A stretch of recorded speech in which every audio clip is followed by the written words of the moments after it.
Hey everyone, welcome back to episode 27 of Video Games Are Hard with Trey and Sid. Today we got a very special guest, a longtime buddy of mine, as well as the good people as a whole, JBuzzyBee. Thanks guys, thanks for having me on. Yay! Any sponsors we need to be shouting out right now, or? Raid Shadow Legends. Oh. That's not true. Sid really plays made it big. So. Actually, dude, I just remembered by saying that. Did you guys realize Ouija actually got a sponsorship from Raid Shadow Legends? I saw that. That's Wow, nuts. I did not. It's crazy. Just on YouTube or in general? Ouija tweeted his stream out and mentioned his Raid sponsorship. Yeah, he was gonna do a raid. I know we have JBuzzyBee on the show, but you mentioned it. I can't not talk about this. Ouija. Hey, we don't have to always talk about JBuzz the whole time. It's fine. No, that's fine. Ouija did tweet out that he was going to do SMS runs into Raid, and I was just like, oh, okay, so he's going to do SMS attempts. I had zero interest in watching the SMS attempts. Like, I was just like, I want to watch him play Raid Shadow Legends and see what his opinion is. I think you're the one person. I think like 3 hours later, I went to his stream to see if he had started, and he was still doing runs. I'm like, well, I'm going to bed now. So I didn't watch it, but I like watching the noobs of Raid Shadow Legends play Raid Shadow Legends, because I'm... JBuzzyBee, you might not know this. I am an actual player of Raid Shadow Legends. That's crazy, honestly. To be completely honest with you, I've never actually seen gameplay of it. I just know of it as a meme, so I have no idea what it even looks like. So I'll just have to. But I hear it's a pretty fun meme from Sid. So it's not. It's really not. But I enjoy it enough. A couple days ago was the first day in a while I didn't play it, and it has like daily goals and stuff. So I felt kind of bad about skipping out. But anyway, I want to watch like the Trihex stream. He did a sponsorship stream with Raid Shadow Legends a few weeks ago, where I was just like, I was so interested in how he was going to sell it to people. And yeah, it was so really I linked that stream to you, and you were like typing stuff to me. And then eventually I'm like, I'm not watching this stream. What are you saying? I was talking about the stream with Trey, and Trey was just like, no, I'm not watching this. And why are you telling me this? I'm not even watching it. It's really funny because, okay, this is my last bit. When you turn on the game, like after you get through all the tutorials and get to the main menu of the game, there's so many pop-ups that harass you with just like, oh, buy this, buy these in-game things, buy these in-game things, all for real currency, real money. And he went through like 2 of those and went just like, oh, well, he like just clicked off of them and didn't really think about it, and then went to the Twitch chat and went, we're going to see how valuable those are later. Like, they're probably def value. And I'm just like, I can't watch this anymore. Because whenever I turn on Raid Shadow Legends and there's 6 pop-ups being like, buy this, I don't even look at them and go like, this is real value. So him being like, man, those are probably really worth it. We're going to go play the rest of the game though. I thought that was really funny. The fact that Trihex acknowledged it, you can just tell he's acting the whole time. Yeah, they can only try so hard. What's up, JBuzzyBee? What's going on? We're hanging. We're just hanging around. Yeah, it's good to have you on. So, yeah. JBuzz, you've been around Sunshine speedrunning and speedrunning in general for quite some time now, I guess. Yeah, just the other day, the tweets were kind of going out. I think Bismuth pointed out that Twitch might be deleting old VODs, so I just, try to go back and watch my first Sunshine PB, which also was my first stream ever on Twitch, from December 25th of 2013. That's even older than me. Wow. Yeah. You know what? You beat me by 5 months.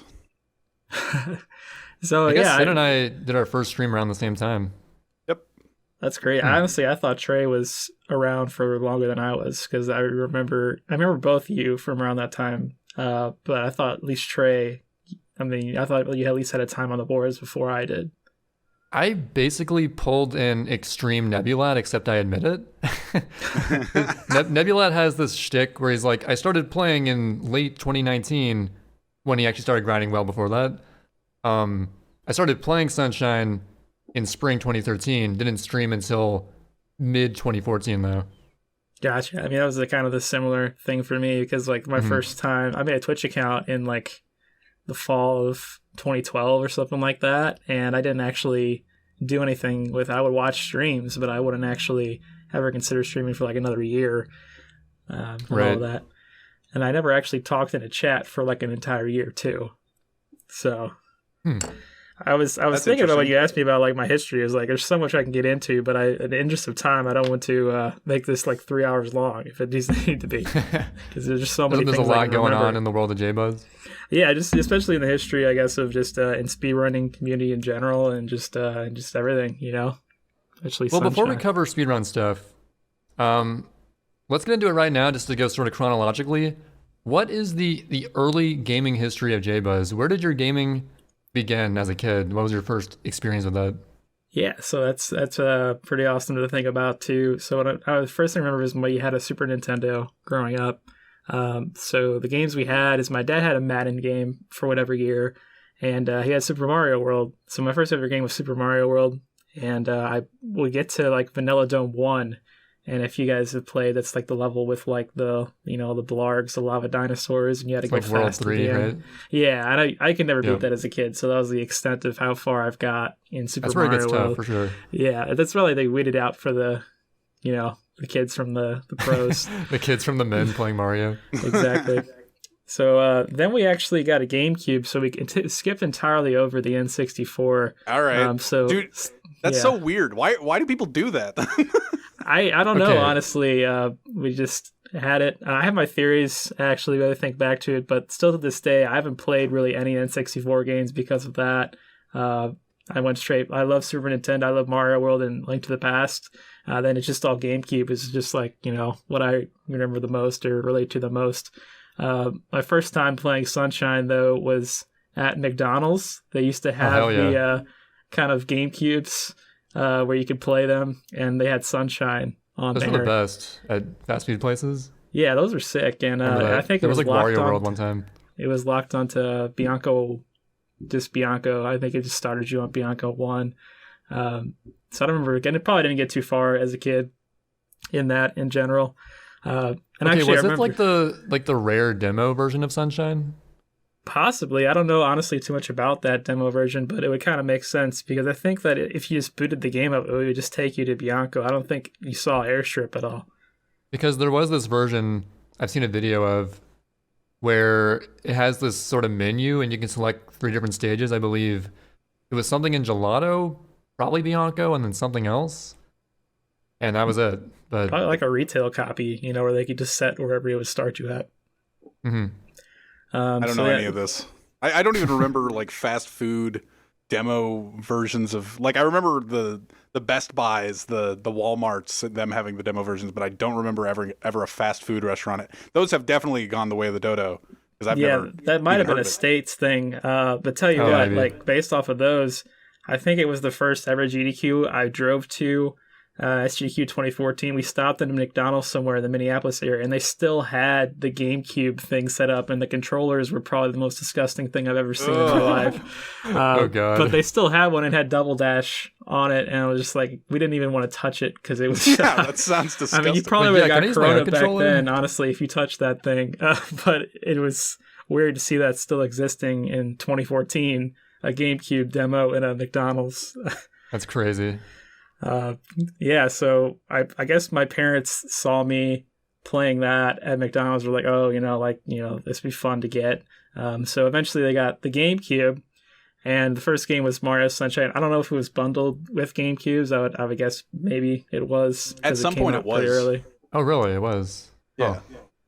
Because that was the only game I think we had with it, so that would make sense. So then my dad actually, before he showed it to us, I guess the next day, I don't know if it was Christmas or whatever it was, he said he had been playing Sunshine the day before, and he said he couldn't get to like the plaza basically.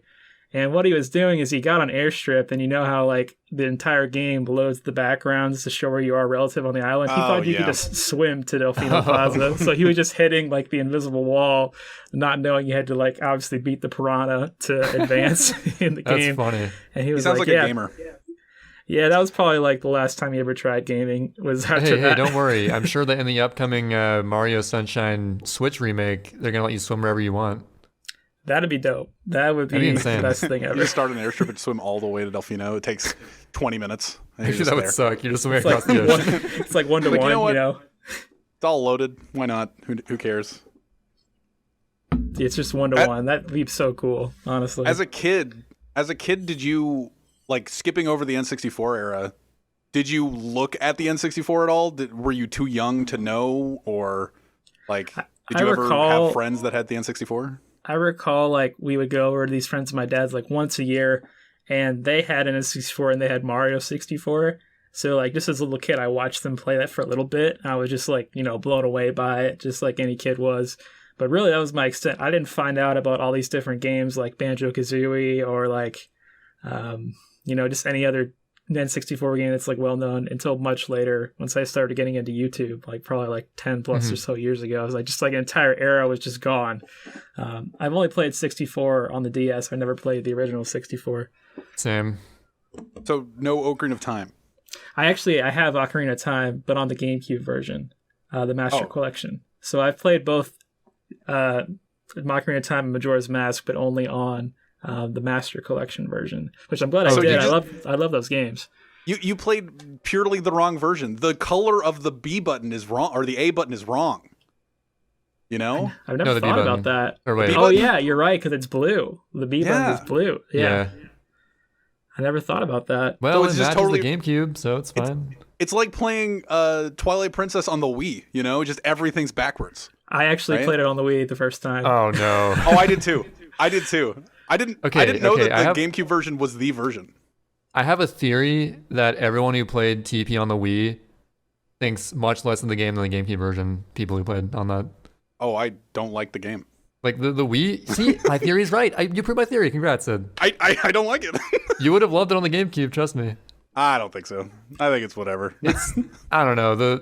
I can't imagine how good the Wii controls must be without Motion Control Plus. It's not like anything special. I mean, like just Skyward Sword actually had the Motion Plus and swing, but like the Twilight Princess, you would barely shake the Wiimote and it would swing for you. I was never a gameplay snob back then. Like nowadays, I'm definitely a gameplay snob, but I liked Galaxy and stuff, so it's not like way back then. I wasn't like, oh, this gameplay is like shit. My interpretation or my opinion of Twilight Princess stems from it feels like it's trying to be OOT but like darker, and I'm like, nah, like you're trying too hard. I'll admit that the overall progression, especially of the beginning of Twilight Princess, is a little bit samey to Ocarina of Time. Yeah, but I feel like the game's fine enough that I kind of like past that. Yeah. But recently, I've been appreciating the game more because the soundtrack is just so good. Yeah, it's really good. I feel like it's probably the best soundtrack of any Zelda, maybe. That's interesting because I've listened to like all the Zelda orchestras, and I like what I like the most is the Wind Waker one for sure. Just a lot of those tracks stick out more. Twilight Princess, like I can tell if it's a Twilight Princess song because obviously it just fits in more. Yeah, but I feel all like 3D Zelda in that games. Wii era of like 2006-ish, Nintendo was really trying hard with soundtracks. They had Galaxy soundtrack and Twilight Princess soundtrack. The shopping channel? The shopping channel? The Wii Shop channel was just the banger before we knew it. The Wii Sports soundtrack? Dude, the Wii, they were going in on sound. Yeah, for sure. That's why it sold so well. Yeah. Yeah, if I get back to Sunshine, then I had it as a kid, obviously, but I didn't beat it for a long time because I can never beat Eel, which still really suck at Eel. I mean, it's just the bane of my existence. Actually, funnily enough, as a kid, even though I sucked as a kid as well, the Eel was the one thing I really excelled at for some reason. Because I remember, like, on 2 different occasions, I had to go to a friend's house and beat the Eel for them. Because I don't know, I knew how to just not die and just. That was me with OOT, like Spirit Temple. Oh, yeah. Getting to the Spirit Temple, nobody knew what the hell they were doing with the Lens of Truth or like the desert beforehand, and I was just like, dude, I'll do it or I'll help you with it. Like I was the Spirit Temple guide. I was the ghost in the desert that walks you through it, but I was just following that ghost, Oh shit, that's deep. I always had the text guides on like NeoGAF or wherever. That's how I got through the 3D Zelda games the first time, was just reading walls of text. Oh my god, Ocarina of Time, I got stuck so many times. It's nuts. Like using a walkthrough, how did you like doing that? How more was it memorable going through those games with a walkthrough? I get that, but I still definitely had fun with it. I feel like as a kid, like I probably could have challenged myself more with not going through the walkthrough. But like I guess the gameplay itself is just so fun that it didn't really seem too much to me. And it was kind of cool, like reading ahead in the walkthrough, just kind of seeing like where you would go, but then not having the context of like a picture, and just like, oh wow, Ganon's tower, this probably looks so cool. And you just want to get there by whatever means necessary. Exactly, and it took me a while to get through Wind Waker as well as Sunshine, and I have a story I've told on stream about Sunshine. It took me obviously years to beat it as a kid, and I have no way obviously to back this up. But like at one point, I actually had dreamed the end of Sunshine without even having ever seen it. Specifically, the flood of Delfino Plaza. Like I just had remembered, seeing like a flood of Delfino Plaza, and then Shadow Mario taking Peach like to where the actual Corona Gate is, like back there. Like he actually went in there, and like obviously as a kid, I had no context of seeing that at all. So eventually, when I did beat Eel, and I got through the rest of Noki, and that actually happened, it just blew my entire mind. I was like, what have I seen? Like, Wow. some sort of vision. And I remember like running upstairs and telling my mom the thing just like without breathing, out of breath. And she's just like, okay, whatever. So It must have been the most insane case of deja vu. basically, I mean, I don't know where that came from. Maybe it was just a sign of things to come.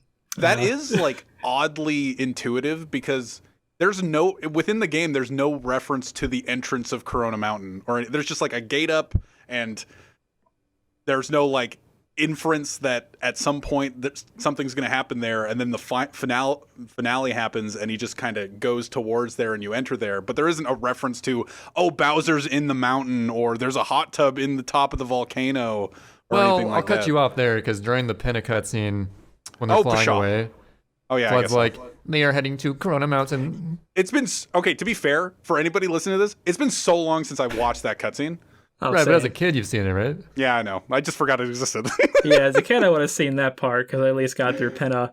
But then I guess like the gate, there's no reference that the gate's gonna. Well, actually, the gate's kind of at the base of the mountain. I guess now that you think about it, but I don't know. That was just so odd to me that I, obviously dreamed that, and there's no way I can, show somebody that I did that.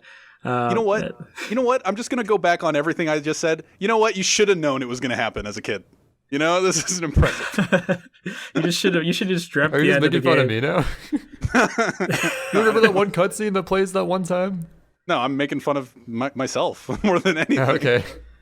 Go for it. So then. obvious when you think about it. The entire plaza is going to flood, and global warming is Shadow a thing. Mario will be on the So top of PIanta. watch out. So yeah, I beat Sunshine for the first time and probably didn't touch it for a few more years after that.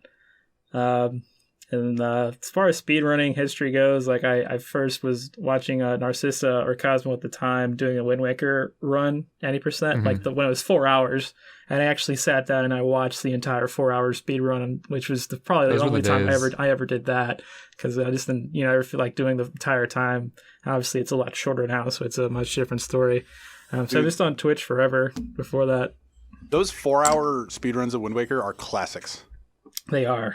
And they are so good. Like, I remember watching when I first got into speedrunning and watched the like first Cosmo OOT any percent stream, or any percent run on whatever GDQ it was in order to get into speedrunning.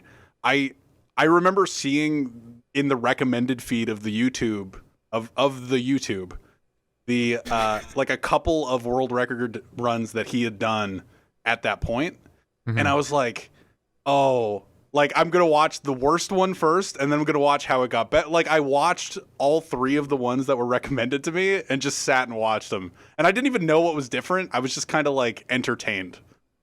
It was so cool. Like the first time watching it, just seeing your childhood just getting destroyed before your eyes, and just all of that was just so good. Even though it was so primitive by today's standards, so the speedrun, but. And nowadays you're just numb to it. Like OOT being destroyed by it, I'm just like whatever.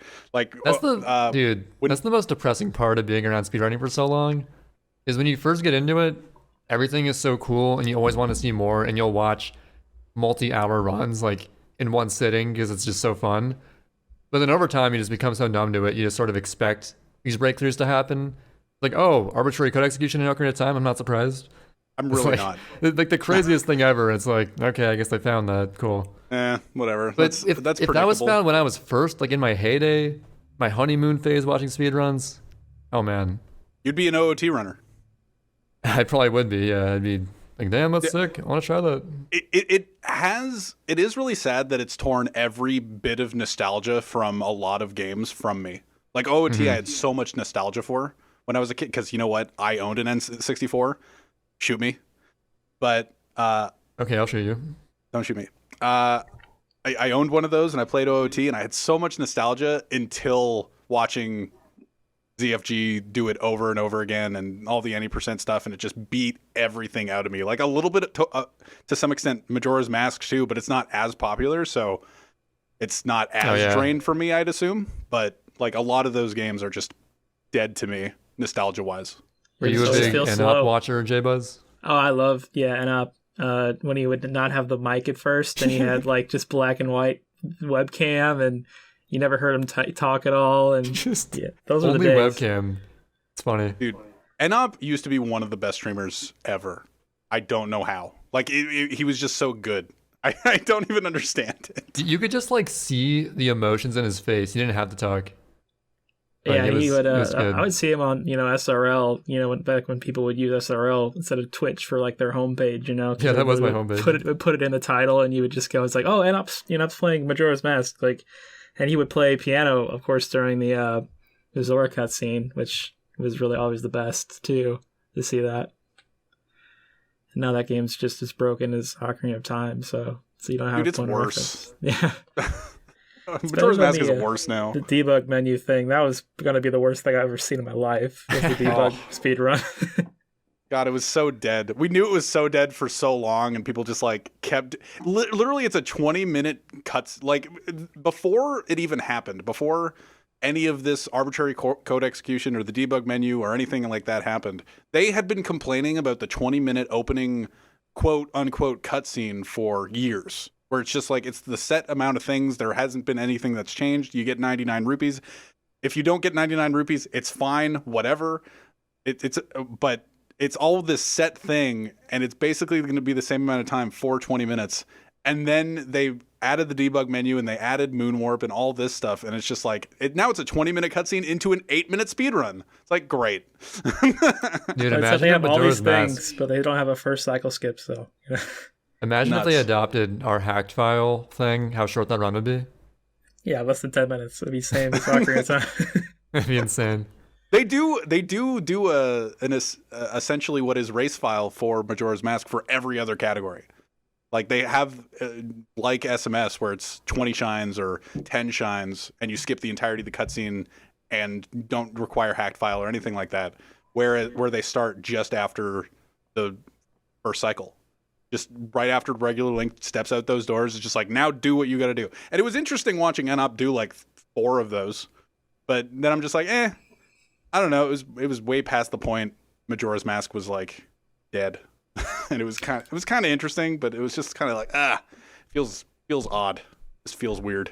Something that I really want to see again is back then, like maybe 2014-15, Samurai Man did like a 3D Zelda run where he did all 3 games in a row when the speedruns were of length, and so it was like 16 or 17 hours for all 5 games. 3D Zelda challenge. So now that would be so short now. It would be like 8 or 9 hours if someone got good at all of them at a different level. Yeah, what's crazy is that like they totaled it up, and I think, I don't know, it's just gotten so much shorter. I forget what the exact numbers were.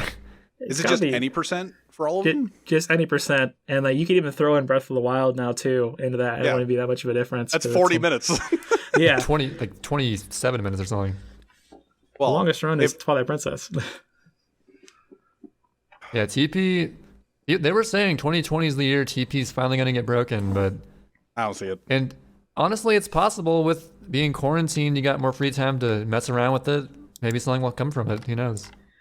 So to that thing, I think Fino is streaming right now, and he's streaming right now. He has like a bunch of code up on his screen, and he has Twilight Princess. So maybe he's working on it right now as we speak. And I had no clue they were actually on it right now. Does anybody know if I don't know anything about current Twilight Princess? Is Twilight Princess HD or SD the standard now? Well, they're both ran, but I don't know how different they are. They're different games. HD is slower by at least like 30, 40 minutes. I couldn't tell you exactly why, but I know that it is probably because some things are patched, I would imagine. HD did use the GameCube version, right? Like it's not the flipped map like Wii. I think you're right. So, but I don't want to be wrong on that. I think it is that, and I think that's really funny that they went back to GameCube instead of being like, oh, it's the Wii version. That literally proves that you weren't playing the definitive version. It is crazy. Like it's funny how after starting speedrunning and being amongst all the speedrunners, how the more like GameCube was the Twilight Princess. Like Twilight Princess was for GameCube and not for Wii. And Breath of the Wild was for Switch and not for Wii U. It's just nobody acknowledges the worst gameplay version. It's just really funny how it's just that's the version that is accepted. I like how they just sort of shoehorned TP onto the Wii to help with sales, as if Wii Sports didn't do that already. Yeah, like they were gonna be fine without that. I didn't even know it was for GameCube. We got it for the Wii, and I was just like, you know what, dope. I never heard it was for GameCube until speedrunning, I think. Yeah, I didn't know it till years later either because of boomerang jumping and all of that stuff. And I had the GameCube version now. I got it much later for like $60 just so I could play through it and have boomerang. And it's like the entire map is just reversed to me now. Just knowing the Wii version, it's just like so confusing to see it. Mirror mode. Dude, watching some speedruns of Twilight Princess with the flipped GameCube version, it's really interesting because left is Kakariko. You go left and you go to Kakariko, but it's right now. How? What? Yeah, my first time watching, I was definitely as confused like as you are because I'm like, well, how are they getting to Kakariko by going to the right? Like, what's happening here? I remember this going makes to zero left. sense. I'm already used to it. I don't know what you guys are talking about. You never about. know, Trey. You never know. Before we move on to more of your like speedrun stuff, I just want to point out how eerily similar your upbringing was to Iced Windowsill. Because you mentioned that you had a sports game, Madden, on SNES, similarly to the sports game that Iced had growing up, and you both skipped out on N64. So, coincidence? I think not. Everybody's skipping out on N64. I don't understand. Anyone who runs Sunshine didn't have N64. Everyone. That's why we don't have that 64. We don't have a desire to play SM64. We just want to play the better 3D Zelda. The superior sequel. The superior sequel. Literally everybody in Trey's mind, everybody that runs SMS skipped N64, and everybody loves PIanta 6 everybody loves grinding PIanta 6. Everybody. I'll admit, I slightly embellished that fact because it is funny, actually. I was just in a call before this podcast started because actually I didn't even mention this. I just got hot on the heels, not off the heels, right? We're right. We're hot on the wait, heels. No, it's off because we're coming off of it. Yeah. I'm coming hot off the heels of. Yes. I actually just did commentary for the Corona Relief Done Quick 120 race between Paper and SB. And by the way, it was insane. I watched it, Trey. That was awesome. I didn't realize how good of a run SB was on too until he got to the end. And I want to really quickly justify the really stupid thing I said towards the end. I was like, oh, well, I think you're on like 305 pace, SB. But I can explain. So, okay, actually, for the record, SB literally got a sub 3 in a marathon, which is just unheard of. Like, that's nuts. Yeah. He like barely beat his PB. To be fair, he was at his own setup. Yes, so I wasn't going to mention it, but playing at an actual GDQ, you have a different setup, you're at a disadvantage. I'll take it. That's all I'll point out. Congrats. Yeah, but also, thank you for pointing that out. I'll point it out. Okay, so basically, I said towards the end, yeah, I'm sure you're on like 305 pace, SB, which is totally wrong. He was going to get a sub 3, obviously. But the way they set it up, we each started our own timer roughly 5 minutes or so before the actual thing started, so they could like sync up our audios properly. Okay. And I was looking at that. So we had like this outside timer no one else could see I was looking at that was like 5 or 6 minutes slow. So that's where that huge mistake came from. But yeah. I assumed it was something like that. I assumed you were just looking at a different feed. And I was just like, yeah, oh, okay, whatever. Dude, there were so many Twitch chat comments being like, what is this guy talking about?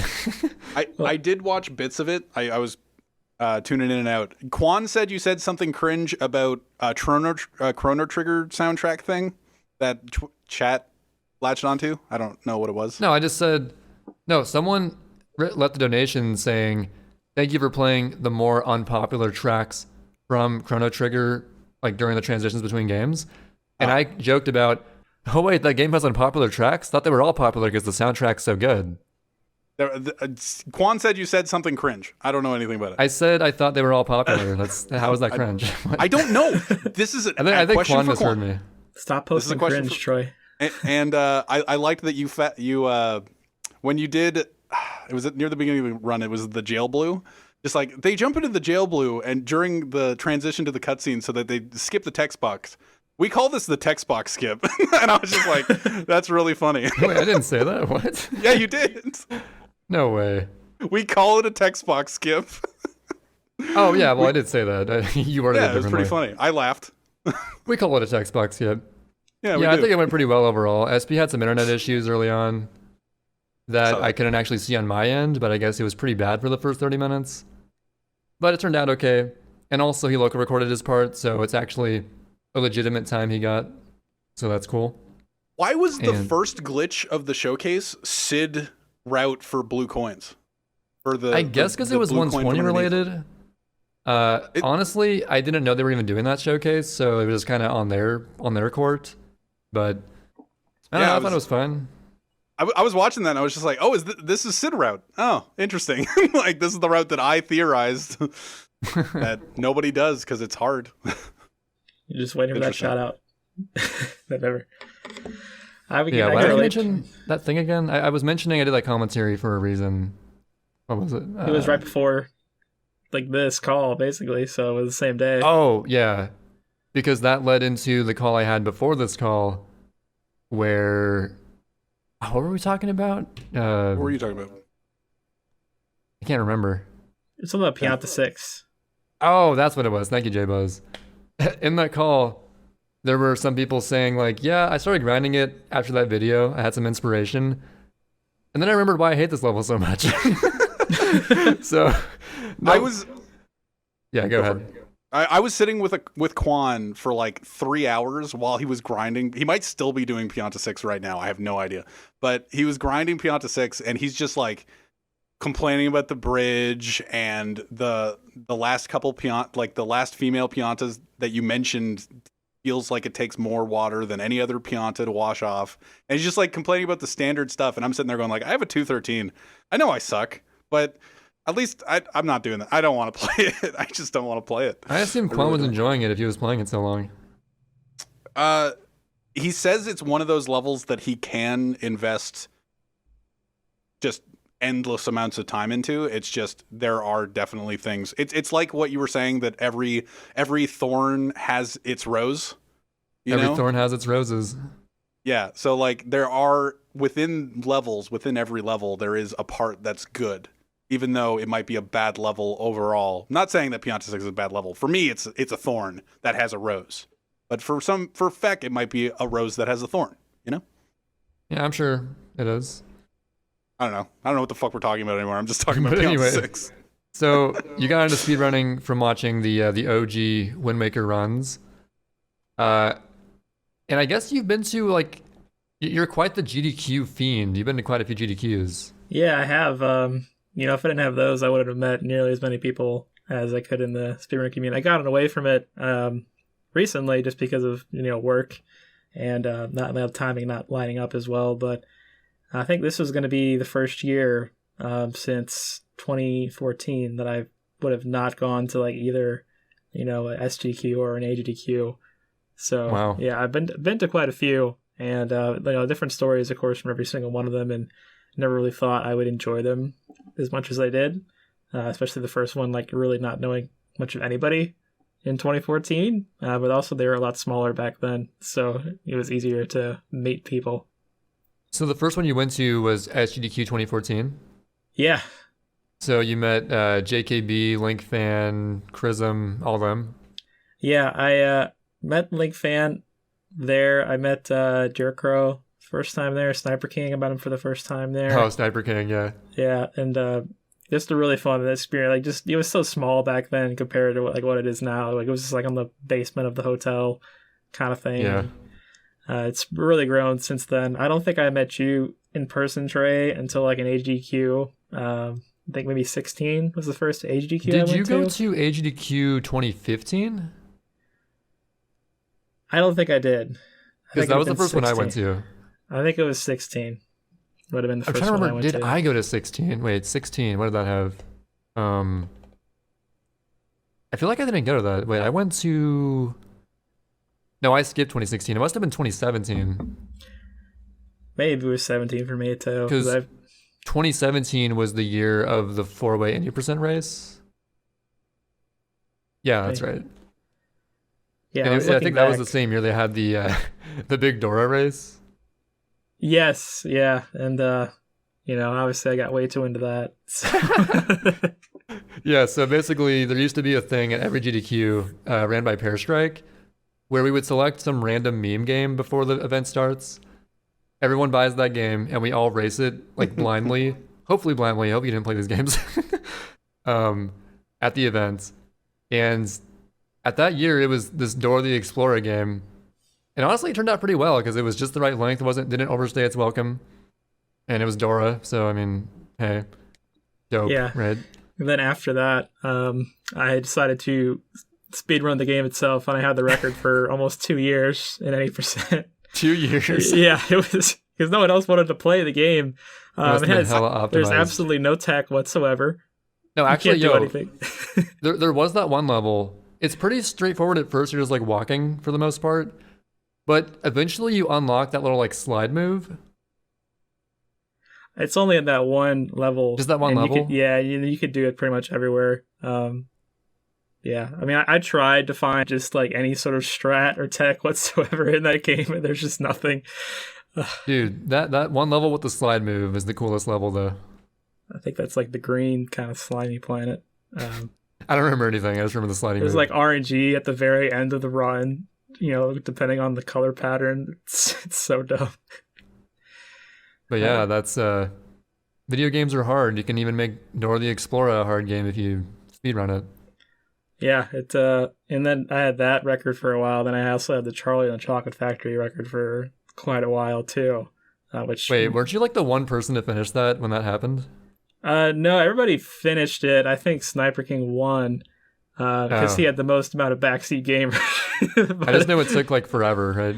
Oh yeah, that was terrible. That game's just terribly programmed, and they tried to do a lot, and they didn't know how to execute it properly.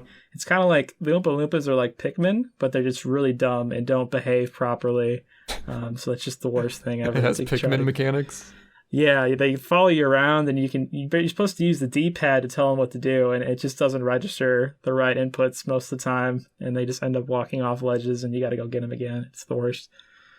Finding the perfect blind meme race game is it's an art. I'll tell you that. Yeah, I think there were always good polls that he would do because all of the retro gaming shops I would go to, like they would always have several copies of these games because no one would ever want to buy them in their right mind, and they just sit on the shelves for years, and then you have people coming in just like, hey, I want Dora the Explorer, Journey to the Purple Planet. I'm like, why are you buying this? Like, I think I bought mine on Amazon for like $2. Yeah, and it was so crappy. It didn't even come in the case. It was like this little dinky CD case that came in. That's a really great title. Dora the Explorer and Journey to the Purple Planet. Yeah, it's the whole title. That is a great title for a meme game. For a meme race game, that is classic. I don't. Yeah. There's a purple planet at the end. Yeah, the entire goal is to get to the purple planet. Don't Does you she go from leave? you go from planet to planet, and it's like, does it like go in rainbow order? I don't know if they go in rainbow order, but like you start on Earth and then you finish Earth and then you go to like there's a yellow planet, there's a blue planet, there's a red planet, and then at the end, Mars. Yeah, red planet's just Mars basically. Thanks, Trey. Yeah, that's what I was thinking too. I guess. And you don't even actually get any gameplay on the purple planet. Like you land on the purple planet and the game just ends. So you don't actually get anything on the purple planet. You get a postcard. Not even that, honestly. It's even better than Jesus. even worse than 120. Dude. Imagine roughing your way through Dora the Explorer, Journey to the Purple Planet, and not even getting a postcard. Yeah, but it's not hard to 100%. There's not any hidden, there's nothing hidden in the game whatsoever. So I mean, you can't. Oh, so those little jewels were like optional, right? I think you had to get a certain amount to pass through the stages, but there are like several extras that you could find. Like there's no stress whatsoever. The requirement was like 3, and there's like 1 million. Yeah, Like, and it's rated EC for early childhood, so there can only be so much that goes into it, I guess. It is kind of true when Trey was saying that it's really hard to find a really good meme race game, like blind meme race game. Maybe if you remove meme race at the end, it is really hard nowadays after speedrunning has been relevant for, it's not so long, like it's been relevant for what, 8 years? yeah, I guess 2012 is when it like kicked off hot. It is really really hard to find a game that has been untarnished, like a game that hasn't been delved into at all. And so like, you know what, Dora the Explorer Journey to the Purple Planet could have been that game, but you guys, you know what, you did your due diligence. You put the effort into that game, and you know what, you found out it wasn't worth it. No stone unturned. There will come a day when literally every game has more runners than Assassin's Creed games do. Yeah, Brotherhood has still like 5 or 6, right? I love AC a lot. I love those games casually, but I know they're just not the best speed games because they're just so long. That's the thing, dude. Like they're pretty good to speedrun, especially particular parts of them, but the length just doesn't make it worth it for me. Dude, the halls of Nero that's the best level in Assassin's Creed Brotherhood. Like Trey and I with Halls of Nero, and we've talked about it on the podcast before. We got to that level in Assassin's Creed Brotherhood, and we just like speed ran that over and over and over again, like trying to figure out faster ways to do it. And we found Nero skip, even though that was already found by somebody else. And we just the game itself has an in-game timer, so we didn't even have to use live split, and we just kind of like did it as fast as we could over and over again. And the rest of the game, you know what? We didn't treat with the same Respect. care. Yeah, respect, I guess. So we did our one like full game race, and there was sure like every so often there was a mission that we went like what was it, the Colosseum one, that where we had to kill like the 5 guards on the wall. We did a little bit of that. I think we raced that a couple times, but otherwise, no. Wait, which? Hall of Nero 5 guards. was just Which so level good. was that? It was like sequence 7. It was before the play in the Colosseum. Oh yeah, that was super late game. Yeah. But it's like in-game stuff, in-game timer stuff, and you know what? I appreciate in-game timer stuff, just like PIanta 6.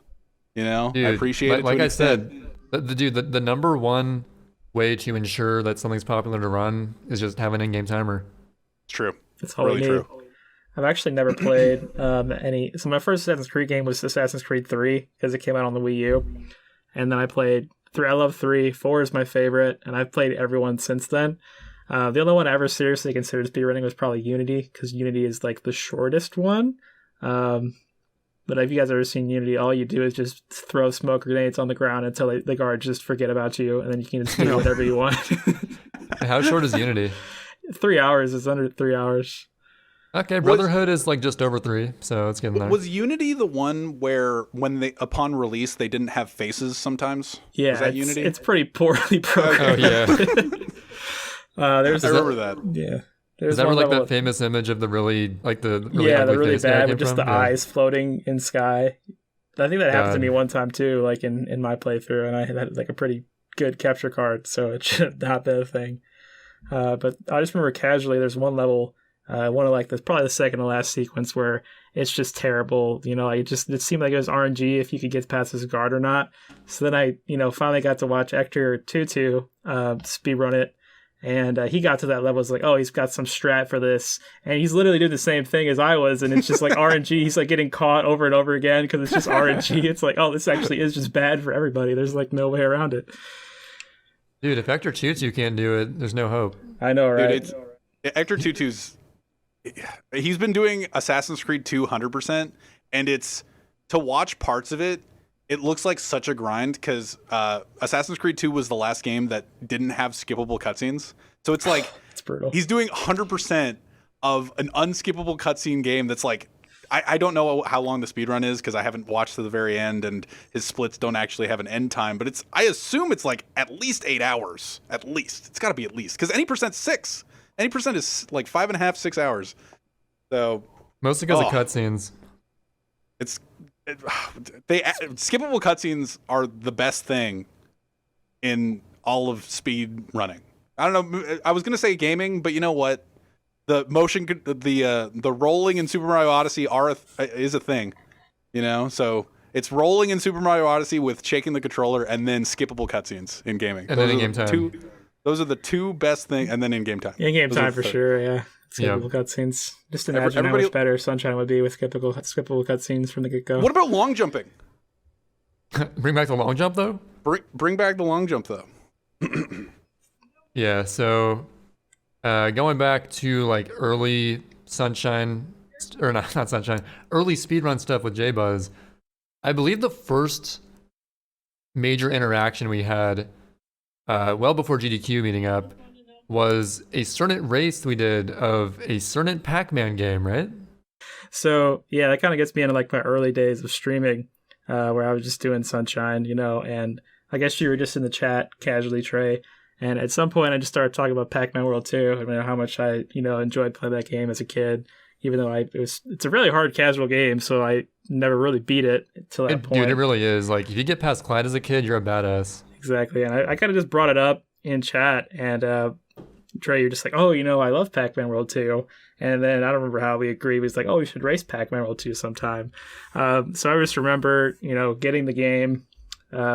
Actually, I probably, after we agreed to race, I went through and I finally beat the game for the first time because I had never done that. I had never got to the Ghost Island. Like, it was just all completely new to me. Wait, so your first time being in the game was that race?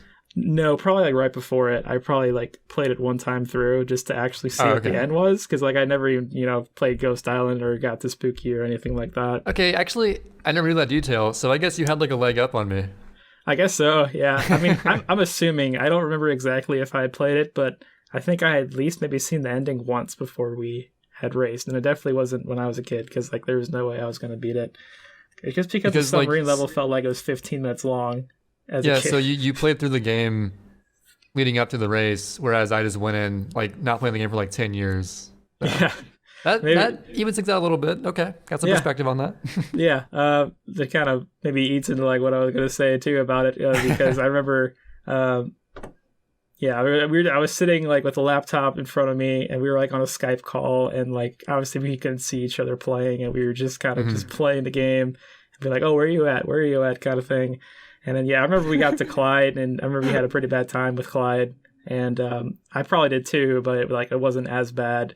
And Dude, I think I beat it. I was in 3 stuck hours. on Clyde for so long. I think that I spent longer on Clyde than an entire 80% run. You definitely did, because I finished with at 3 hours, and then you finished at 3.5 hours. And definitely that entire difference was Clyde, for sure. I remember distinctly, my Clyde took roughly 50 minutes to get past. It's not a good. I mean, it's okay concept, but it was not well executed whatsoever by the developers. It's just like, if they didn't have the ability where it saves after every checkpoint, it'd be impossible.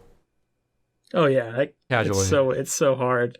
But yeah, I beat Trey in that race, And then, I like to just say that the shame of just losing to JBuzzyBee and anything just gave him the motivation to, grind it out to then be actually great at the game and then get the world record and get like a sub 50. And I've probably not played that game since, honestly. Dude, the shamefulness of losing to JBuzz was like, you know what? Enough of this crap. I got to prove myself. And but no, on a serious note, from that race, it sort of dawned on me like maybe there's potential with this being a pretty good speed game. So I looked into it and I found some old Ruseman videos back when he had videos with Facecam and mic before he deleted them. Shout out to Ruse. I love you, man, but what the hell? Dude, people just delete themselves from the internet nowadays. It's just a thing. Just pull a Kenny, why not? Yeah. But it was Kenny pulling a Ruseman, really. Yeah, actually the main thing that got me into World 2, actually starting running it after that blind race, was I found a really old 189 tokens run, and it was like 5 hours long, and I'm pretty sure I eventually watched the entire thing because that's how I was in 2014, 2013-ish, And I don't know, it was really entertaining because not just like realizing where all the stuff in the game was, because there's a lot of stuff to get in that game, but there was like a really funny Skype call in his video that kept me entertained as well. And just watching that whole video and realizing there was a couple runners for the game. I was going to say a scene, but there were like maybe 4 runners ever in that game. I found like the old Google spreadsheet with all the times on it, all like 4 of them. And I started from there. I just started looking up some guides from, mainly I used Paper Luigi 13, the OG legend of the game, as a reference, but also Ruseman had some tutorials that I used. But yeah, that came from that blind race I had with JBuzz. So JBuzz can always say that he's beaten a Pac-Man World 2 world record holder in a race. Yeah, one time, sort of like the origin story, where if Trey had won that race, who knows what would have happened, But if I wanted to pick it up, I would have been satisfied. Like, I beat JBuzz, I'm done with this. I don't need to play this game anymore. Yeah, exactly. Screw this game. Yeah, that old race was honestly pivotal in my speedrunning career, I guess. You know what? It's pivotal in the history of speedrunning Pac-Man World 2, Yeah, that too. Yeah. There's probably no evidence of it anywhere on the internet. Like, I definitely don't think I highlighted that. I wish I highlighted it, but I know I didn't because I guess I was so ashamed of it or something. Yeah, it was the 3-hour casual, basically, run of Pac-Man World 2, so... I probably had like 2 viewers. It's pretty hype. Yeah. It makes me think of when Trey and I had our first race of SMS Any Percent, and the only reason it's highlighted, Trey didn't highlight his half, but I had to highlight my half, even though I lost the race, because it was a PB. So like Trey was... That's crazy. Trey had a 2-minute PB better than me. Like it was like I ended up getting like a low 124. He got a 123, but he had a 122 at the time, and he's just like, dude, I'm gonna lose to the Sid fuck. Like, who's this prick? Yeah, it's crazy. Our first race ever is documented forever. Actually, you better download that shit. Oh, I need to fucking download that shit. Yeah, actually, I was trying to do that okay. yesterday, and I tried to export a bunch of videos to YouTube, and they just all failed. Obviously, didn't give me a reason why they failed, but... Okay, I would recommend the best way to download Twitch VODs is software called Twitch Leecher. Because it worked for me on all my VODs I had back in the day. But also, I saw a second tweet as like a follow-up from Twitch support. Yeah. Replying to the Bismuth original tweet, pointing out like the missing highlights being deleted before 2016 or whatever. I guess it was an error, and maybe it's not going to stay that way. They say they're working on it. Yeah, they're working on it, quote unquote, and before they're just like, yeah, no, they're gone forever. It's just gone, yeah. You know what? Having thought about that, maybe I should go back and download that one, because I went into my highlights just to like look at a few, and the only thing that I really saw that I might want to save are like maybe take a few screen caps of what I looked like, because 6 years ago I looked different, and it would be, I don't know, notable to like take a few snapshots there, and like a few Devil May Cry DMC Devil May Cry like highlights that I had back in the day, maybe. But I guess that one highlight of us, like it was literally Trey and I's first Skype call ever. Yeah. Like it I don't know, it's pretty notable for me, at least, considering we're doing a podcast now. You could argue it was the original Sid and Trey podcast. You could argue that, for sure. Featuring an SMS race that Trey almost lost. Just some But scrub. You know what? It was because my Corona sucked, and you know what? That's. Oh I'll yeah, I take it. got what I call paper boat. Yeah, You got I clutched it Paperboat out and to I the did not. victory, won that race.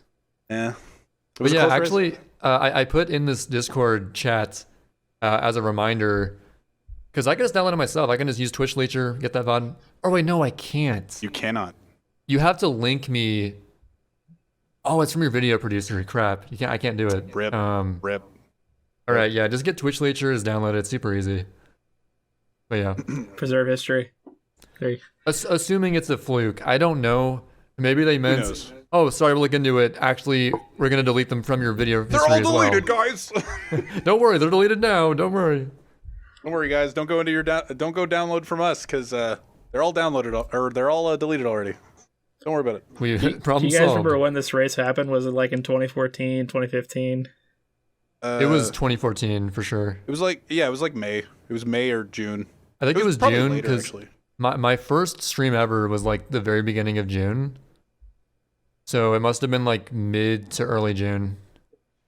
Who knows? Yeah, like Something that. like I was thinking like that was kind of like when I started too, like that early 2014 era, like right before GBS was found, like even in January, because it got found in February that year. And I remember like, I had to do 8 hours to actually get Gelato Beach Skip for the first time. Now, Oh, then, Jesus. after that, like now I can get it like pretty much every time just because it's Yeah. been doing it for years and years, and it's just muscle memory at this point. But like, You know yeah, what? like Hey. 2014, 2015 is just like the OG era, kind of like a speedrunning. Don't feel too bad because Sid mention was it. so bad at GBS he quit the game because of it. For like 3 months. That's significant. Yeah. I did quit the game. Dude, GBS was hard right off the bat. And It you know was. what? It took me like half an hour to get it a single time. There wasn't a guide for it because it was the first day and everybody just like figure it out, It was before everybody. I don't know. It was before my speedrun part of my gamer brain developed. So I was Right. much less patient and I don't know, dumber probably. So Oh, dude, like, same. I wasn't willing to put in the work to figure out how it worked. Nowadays, like Trey can tell you, I can put in the work to figure out whatever the fuck. Because like, what is unloaded piranha plant tech? You know? Like, I still and don't know, Sid. Try to explain that's a it. thing that I found. It's like whatever. So like I will put the time in nowadays, but like back in the day, speedrunning was just such a far gone concept that I'm just like, I have to clip through this roof. I have to drop this coconut. I have to walk into it. What the hell is this garbage? And then I like turned it off. This game is ruined forever. Yeah, I don't know. Yeah. I just wasn't into it. And then 3 months later, I was just like, what am I going to stream? I guess I played Sunshine like late last year. Fuck it. Let's turn it on. I guess I'll it race on. this average Trey guy. I don't know. Yeah, whatever. See what He seems like a cringe lord. All I know is these kids these days will never have to experience Gelato Beach Skip at any percent. That's just they'll never know. Dude. Kids nowadays, JBuzz, have you ever heard of Stickless GBS? What is this? I've never Have heard you of ever that. heard of that? No, I've not. All the new kids somehow like Trey, is one of the first results for GBS on like Google or something Stickless GBS? Okay. Is that what it is? I'm gonna go to YouTube right now and search Gelato Beach Skip tutorial and see what comes up. First result, Samurai Man, and then Bouncy Boy. Okay, let's try GBS tutorial. I think it's changed now. Well, basically, at some points back in the day, I guess not anymore, unless I'm searching the wrong thing. The first result you would get for searching something Gelato Beach Skip related tutorial was a video from, I think it was like, his name was Trustfall. And I guess it was a pretty good tutorial, but it was this method where you don't have to use the control stick to adjust yourself at all. Which, it sounds really good on paper, but in practice, it's not a good way to learn it. Because the key thing with GBS is being able to adapt to slight variances in your positioning. And it was this setup where it's like, stand on like this exact pixel and the control stick does it for you. Yeah, and a lot of new players, people have been mentioning it over the past few days, and like when Fuzziness was learning it a couple of years ago, he was using Stickless, and Ginger over the winter when he was. Oh yeah, when he played for like 1 week. When he played for a week and it seemed like he was going to commit a lot more time to it, he was learning Stickless. Like a lot of newer players are learning just Stickless, and all the all the I don't know, higher level SMS players are in the chat being like, Stickless is the worst. Please do not learn Stickless, because you just like it's inherently it hinders you. So like you just don't catch yourself if you don't set it up perfectly. You just kind of like are doing it wrong, and then you just have to reset the whole thing up again and hope that you get Stickless correctly or time the hover correctly. And if you hover at the wrong time, you can't catch yourself, and you're just hindering yourself from being able to learn how to consistently do the trick in like varied ways. So this is my PSA for everybody learning Sunshine out there. If you know there are a few people that do Stickless that I've talked to in like my chat that are just like, oh yeah, like I'm fairly consistent at it. I get it 3/4 of the time. I'm fine with it. I have a 155 time. I don't need anything more than this. And I'm like, cool, that's fair. Whatever works for you. But if you're just getting into Sunshine and learning GBS for the first time, I would recommend that you do not learn Stickless GBS, and maybe like it might be a little bit more troublesome to learn the one that uses the control stick, but you'd be better for it.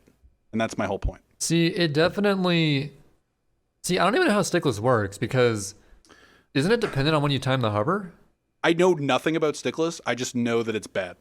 I'm just trying to imagine like how you would do this, and just thinking of like all the setup you would need to do is like, why would you just make it so much harder on yourself when I don't know where it came from. I legit don't know where it came from. All of a sudden, my first time hearing about it was Fuzziness' stream, where he's just like, oh, I'm learning Stickless. And then Calf was just like, what's that? And he looked it up and was just like, what is this? Who posted this? See, I think it was supposed to be a cool novelty thing, but then it sort of became a tutorial eventually somehow. So it's the only tutorial that's come out of nowhere that the Sunshine community legit did not know anything about until somebody somewhat relevant tried to learn it. No, it was weird. Because people would just like show up in the Discord saying, oh yeah, I learned GBS, I learned Stickless. And everyone's like, what the fuck are you talking about, Stickless? What is that? Oh yeah, it was this video. I just searched GBS tutorial and bam, he taught me how to do it. But yeah, what we're getting at is, in the long run, if you're learning Sunshine, you definitely want to learn how to manipulate the control stick in that skip, because that's the main nuance that makes it tricky. But the more you do it, the better you get at it. Just knowing based on your hover timing whether to like hold up more or less, or yeah, it just kind of depends on when you hover. But you got to get used to that. Frankly, if you're just learning the game, it helps you learn how to hover at all. You know, if you're just like holding R and being brainless about it, that's fine. But like if you know how to control where you are in the building, like control how fast you go upwards and stuff, it's just like, it's just a no-brainer. I don't know. Weird. Yeah. Just a weird era of SMS. That day, I mean, the day of that it got found was February, I think it was like 8th or something of 2014. It's just like, it was just such a monumental day in Sunshine history that like, a lot of people aren't going to have the ability of like having lived through that day being in the community. Because I remember going into someone's stream, I think it was probably Snarfy Bobo, like had it in his title, like, oh, Gelato Beach Scam. And I was like, this is a joke, like, what is this? Are you trolling? And it's like, no, you can actually do it now. And then I had Sunshine going, then I was playing for like, 4 or 5 hours, didn't get it once. And then I was going over to my friend's house, and I brought my Wii with me, and I just hooked up at his house, and I kept going. And they're like, are you going to take a break from this? I'm like trying to explain to them who don't run Sunshine, like why this is such a big deal and why I'm doing this over and over again, like on a hut, just hovering. And then eventually I got it, and I was just so excited. Like it was one time. I love explaining to people that don't care about speedrunning how crazy something is. I love it. Like you're hovering on a roof for like 3 hours straight, and they're just like, why are you doing this? It's like, this saves 10 minutes. Like you wasted 3 hours of your life doing something that saves 10 minutes. Guys, you don't understand. You don't understand how monumental this is, grabbing a coconut, walking over to the roof of a hut, dropping it, walking towards it. Yeah, I would failing, watch Samurai Man. doing it again. I watched Samurai Man like all of 2013, obviously, when he was getting the record back and forth from Tobu. And I remember his 1:30:02 was the first time I was late to class in college because I had to watch him finish that run. There wasn't any way I was just late to class because of that, which was it wasn't any bad in the long run, but that run was happening while I was at school, and I was so mad. It was insane. Like I was seeing like this Twitter update saying, "Yo, it's Samurai Man on an insane pace," and I could like. Dude, the Twitch app was so shitty back then. Yeah, I can't even call it. I could like barely load the stream with my school's internet. I'm pretty sure I couldn't even load it. But I knew it was happening and I couldn't watch it. And then I got home and was like, holy shit, that was an insane time. You almost got sub 130. But yeah. I can't imagine how bad the Twitch app used to be. When I got my first smartphone like 3 years ago, I don't even know. Using the Twitch app was pretty bad then, and if back in 2013 it existed, it was probably much worse. Okay, in 2013, and it could have just been my phone. I think I had like an iPhone 5 at the time or something. I think for a month or two, the Twitch app literally wouldn't work. You would open it up and see maybe like a little menu, but you couldn't load anything. Like it was just so broken. But now it's just seamless and practically like PC, so it's definitely good now. But it's pretty good now. You can't sub on it yet, but you know what? I don't need to subscribe on mobile. That's fine. That's surprising. I thought you could sub on mobile. It's like weirdly inconsistent. Like it used to be able to, and then you can't now. I don't know why. Whatever. You could just like sit in there and hope for a gift stub. Or you can click the sub link that some streamers link. It's like, oh, if you want to sub on mobile, here's www.twitch.tv/subscribe to me. That works too. Yeah, I don't know. I remember Bounty Boy had the scam command that led to that. Yep. That was pretty OG. I remember Samurai Man like had a video too. I don't know if it's still on YouTube. It was somewhere where he's talking about theorizing Gelato Beach skip, and he basically just went over there after he lost the run in Gelato, and he was like, "Somebody find a way to skip this stupid level." He was just looking at it, like obviously in his Finnish accent, just skip this stupid stage. Please somebody. That was one of my favorite streams of all time. He was so pissed. I watched that entire stream of him slowly going insane trying to figure it out. And the stream ended on my final suggestion, because I was such an avid Samurai Man chatter, nut hugger extraordinaire. I was like, all right, one final last-ditch effort. Do a huge rocket ground pound on top of the blender. Like, it's not going to work, obviously, but it's like, fuck it, dude. Yeah, it didn't work, why not? Sadly to say, but... At least you tried it. You can have that satisfaction. Samurai Man I is the definitely had OG my times for as sure. well. I spent like hours cumulatively trying to find a setup myself, like clipping into the ground slightly, trying to do something with that, but found nothing. And then Toval finally found something. So yeah, it seems like how did nobody think of this like nowadays? But then like back in the day, no one will really know like everything that we tried. It's collectively just never thought to just use the coconut like that. We always knew a coconut was involved, but we were using it the completely wrong way. We're gonna try to do like a Serena 3 type situation where we like go through the glass somehow, but you can do that with Yoshi and JP. That's kind of how the Yoshi clip works. You go into that general area, at least on the backflip or wherever. Well, the Yoshi one, you're not really going through the glass. You're going through the ceiling above you, diving through the ceiling, like ground pounding into the glass. Yeah, we just set up all the wrong way. It's like a weird way to like barely circumvent the glass, and actually it's remarkably similar to the actual setup, but obviously using Yoshi, so. It is funny, the difference in amount of time committed to the skips in Sunshine, where it's like GBS was theorized for years and years and years before it was actually found, or not years and years and years, but like after the Sunshine community actually started, everybody was just like, hey, there's episode 8 Shine is here. Like, if we could grab this, we could. And then everybody investing however much, like JBuzz and you and Samu and all these people just committing all their time to this. And then a random Spyro runner coming out of nowhere and being like, hey, I found this thing. Do you guys care? It's just like, yeah, we actually do care. Versus like EYG, where it was like theorized for 2 days and we found it. Yeah. It was just kind of like, oh, you can get to this loading zone. Oh, okay, how do we do this? And then like Pyro and Calf and I guess me. And then like 2 other people being like, oh, and then Calf putting it all together and being like, oh, this all works. 2 days later, here you go, guys. Here you go, community. But it's been developed since then. Same with GBS. Like GBS has so many different methods now. Stickless being one of them, I guess. I wish it was still called Calf's Wild Ride. It's a good name. Reveal. Oh, I was watching Sid stream today. He was like trying to remember all the names for it. Yeah. There was one that I think Rats came up with. It was like the Nutclack.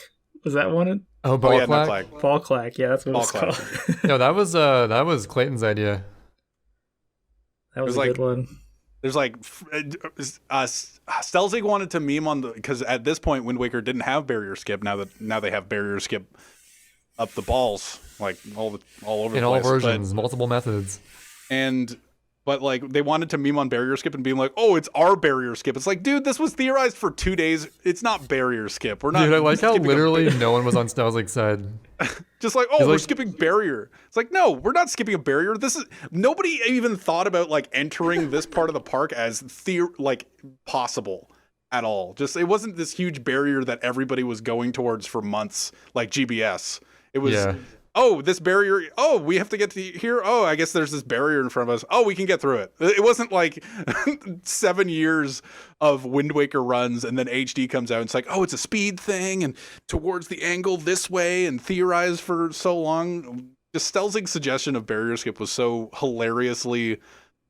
Nobody cared. Just zero. It's like, no. This is the same guy that did like the sidestep Yoshi skip, so you have that. Yeah. Dude, that is insane. Thinking about the different methods for Yoshi skip is actually crazy. Like I used back jump for the longest time, and that was the worst thing ever. Before Electro was a thing, like, back jump was terrible. Side walking was even worse, obviously. But yeah, now with Electro is just, you'll never know the thing. Oh, the Huff. Sorry, we call it Huff setup. Huff's gonna be triggered by this. We do I love Huff, so I should pay the proper respect. So yeah, that kind of reminds me. Just brought up a couple of names of just like 2014, like, and the first time I saw some people in chat. Like I remember, first time Sid came in my chat too. I was just playing and. I think you were still new to the game, and you're like, "Oh, I got like a 150," and I was like, "Oh, that's really good." Like the next day, you're like, "Oh, I got a 145." I was like, "Oh, he's improving a lot better than I am in this game. Currently, like a lot better pace than I am." And so then he had a 139, then stopped playing for a bit. Yeah, like Sid came in my chat a couple times too. I remember back then. And Rats is actually, funnily enough, one of the first people I ever banned in my stream. That's not surprising at all, actually. I was still new to streaming back then. I didn't even give it a mod actually. And one day he just started being super. I was like, this kid's pretty weird. I'm gonna just get him out of here for just the sake of the chat quality. Anyone who knows Rat, you think he's bad now. You should have seen 2014 Rat. Ooh. Yeah, so I banned him I timed him out actually for like 10 minutes, and then I brought him back, and he calmed down a little bit, but little did I know what I was just getting into with Rat. But actually, you're pretty good friends with Rat now. You actually met him a few times. Yeah, I've met Rat a few times. Obviously, we have the shared love of baseball, certain teams. So, right. We had that going for us, and didn't actually get to meet him for a while. Actually, I met him at Busch Stadium for the first time at a Cardinals game before we got to meet like at a GDQ again. I remember seeing the pictures on Twitter or whatever. Yeah, that was pretty cool because he was in kind of like a sort of VIP area. But now obviously I get there all the time, but like I just see him for just like a couple of minutes even was just like, what you like your first time meeting people that you only talk to on Twitch is like one of the coolest experiences. Like it's indescribable. Oh, definitely. The first GDQ I went to was the most surreal experience because that was the first time I ever met a large number of people I know online and just bam, they're right there, like in front of your face. Now it's a lot more common and I'm more used to it. It's like, yeah, that's what happens. But the first time you do it, it's like, it's so weird. Yeah, like, I even think about the first time that I went to GDQ and I met you, Trey, for the first time, because we had talked, several times, and I was like, oh, you meet somebody, and you don't know if they're going to be like cool or not, and like we hung out like a lot during every time we go to GDQ. We usually hang out quite a bit. So it's like, yeah, usually if you like talk enough like online, that translates usually pretty well to in person as well. So it's one of the I mentioned in your introduction, you're quite the homie of all the good people at all the meetups. Yeah, I'm not the most active streamer. I never really have been, but like definitely the people that I've met, like I like to try to keep up with them. And I definitely could do more, but like people are just cool. You hang out, you have a good time, and that lasts a lot longer. The GDQs are just an amazing experience, and if I didn't get a chance to go to as many of them as I did, I would have had the relationships I have today on Twitch, which is one of the coolest things. I'm really thankful that Stelzig gave that 120 run to me for 2015. Because I definitely wouldn't have gone to a GDQ nearly as soon as that. Like, there's no way. It just seemed like such a large leap to make to just fly somewhere for a week, meeting all these people I know online. You got so but I good did at it, and it was 120, fine. So like really quick, like you were. I just remember of course you starting off, and then like you got that run in, and that was obviously really cool. I could tell a story of how I got to be on the couch at SGDQ 2015 for Calf and Bouncy's this race because I had probably no place really making the couch for that. Because of course you do, JBuzz. Come on. The couch was V-Man, Racefire. Oh my God, V-Man, no way. Link Fan, and me and Raze were commentating, and also Pear Strike was there. But he was like on a chair to the side, and there's a story behind that. So we did, like we always do every GDQ, we had the Sunshine Community Race where everybody gets together and plays. And at the time, I think my PB was kind of like around a 130 XX or something like that. That sounds about right. And the day before, I had been kind of just playing in the practice room, and I could just not get Yoshi Skip to save my life because I was doing stupid back jump back then because there wasn't anything better really to do. And just having I could not get Yoshi Skip at all. Like, it took me to be 8 tries to get it one time. And I was trying to practice a little bit for the race the next day. I was like, oh, this is going to go terribly, the next day. And then we get in the room, and Bouncy is like, hey, the first person that finishes after kind of us, so after me and Calf and kind of the people we expect, to win the race, we'll get a spot on the couch and get to commentate. And I was like, oh, that sounds really cool. I was like, that's not gonna be me. I can't even get Yoshi Skip. It's just gonna go terribly. So then I did the run, got Yoshi Skip first try. Actually, I almost PB'd. I had one of my best runs ever, just out of nowhere. And that was just such a surreal moment. And it came down to Bowser. I was probably about 10 seconds ahead of Pear Strike. And I clutched it out, and I beat Pear by 10 seconds.